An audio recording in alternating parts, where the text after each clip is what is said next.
baju dorayaki debut turun pijamah pula. Apa nak tahu tu benda? Dorayaki bundle tambah pijamah baru. Full set. Baju dengan seluar. Jom saya kita pergi tengok. Jom.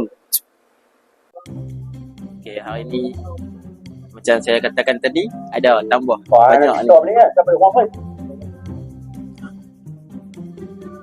Yang pastinya ada apa?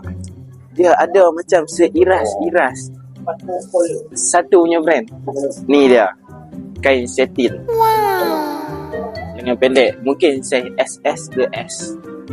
Ya, ada macam-macam. Ada apple, semua ada. Kain satin, ada kain bulus-bulus, ada kain katin, ada. Yang macam saya pakai ni kain katin.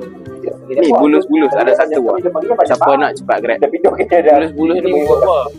Macam biasa untuk mengorakkan kesejukan. Tak payah guna selimut dah. Kami tambah baru jemas untuk apa? Khas untuk penggemar dorayaki bundle Kangak Jaya ni. Sebelum tu aku nak beritahu kat hangpa satu benda. Tempat dekat mana? Daripada cashier. Tunjuk cashier. Sampai ada satu railing, dua railing. Railing yang ketiga sebelah big size.